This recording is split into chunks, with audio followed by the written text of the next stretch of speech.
ایک مرتبہ کسی نے قاری عبدالباسط سے پوچھا، قاری صاحب آپ اتنا مزے کا قرآن مجید پڑھتے ہیں، آپ نے کبھی قرآن مجید کا کوئی معجزہ دیکھا ہے؟ وہ کہنے لگے، میں نے قرآن کے سینکڑوں معجزے آنکھوں سے دیکھے ہیں۔ انہوں نے کہا، کوئی ایک تو سنا دیجئے۔ تو یہ واقعہ انہوں نے خود سنایا۔ قاری صاحب فرمانے لگے، یہ اس وقت کی بات ہے جب جمال عبد الناصر مصر کا صدر تھا۔ اس نے رشیا کا سرکاری دورہ کیا، وہاں پر کمیونسٹ حکومت تھی۔ اس وقت کمیونزم کا طوطا بولتا تھا۔ دنیا اس سرخ انقلاب سے عبد الناصر ماسکو پہنچا۔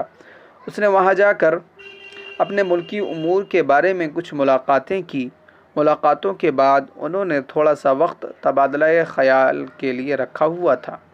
اس وقت وہ آپس میں گپیں مارنے کے لیے بیٹھ گئے۔ جب آپس میں گپیں مارنے لگے تو ان کمیونسٹوں نے کہا، جمال عبد الناصر، تم کیا مسلمان بنے پھرتے ہو؟ تم ہماری سرخ کتاب کو سنبھالو جو کمیونزم کا بنیادی ماخذ تھا۔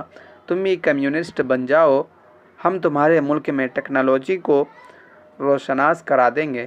تمہارے ملک میں سائنسی ترقی بہت زیادہ ہو جائے گی اور تم دنیا کے ترقی یافتہ ملکوں میں شمار ہو جاؤ گے۔ اسلام کو چھوڑو اور کمیونزم اپنا لو۔ جمال عبد الناصر نے انہیں اس کا جواب دیا، مگر دل کو تسلی نہ ہوئی۔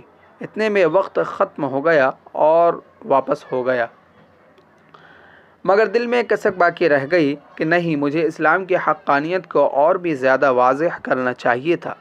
جتنا مجھ پر حق بنتا تھا میں اتنا نہیں کر سکا۔ 2 سال کے بعد جمال عبد الناصر کو ایک مرتبہ پھر رشیا جانے کا موقع ملا۔ قاری صاحب فرماتے ہیں کہ مجھے صدر کی طرف سے لیٹر ملا کہ آپ کو تیاری کرنی ہے اور میرے ساتھ ماسکو جانا ہے۔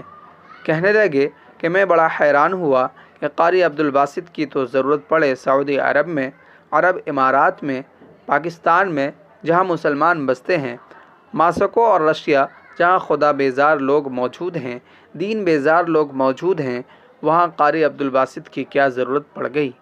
خیر تیاری کی اور میں صدر صاحب کے ہمراہ ہو لیا۔ وہاں انہوں نے اپنی میٹنگ مکمل کی۔ اس کے بعد تھوڑا سا وقت تبادلہ خیال کے لیے رکھا ہوا تھا۔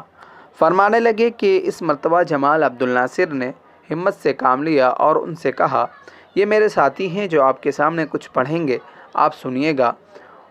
وہ سمجھ نہ پائے کہ یہ کیا پڑھے گا۔ وہ پوچھنے لگے، یہ کیا پڑھے گا؟ تو انہوں نے کہا، یہ قرآن پڑھے گا۔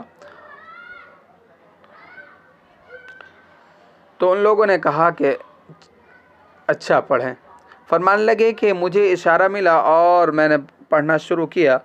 سورہ طٰہٰ کا وہ رکوع پڑھنا شروع کر دیا جسے سن کر کسی دور میں حضرت عمر بن خطاب رضی اللہ تعالی عنہ بھی ایمان لے آئے تھے۔ فرماتے ہیں کہ میں نے جب 2 رکوع تلاوت کر کے آنکھ کھولی تو میں نے قرآن کا معجزہ اپنی آنکھوں سے دیکھا۔ سامنے بیٹھے ہوئے کمیونسٹوں میں سے 4 یا 5 آدمی آنسوؤں سے رو رہے تھے۔ جمال عبد الناصر نے پوچھا، جناب آپ رو کیوں رہے ہو؟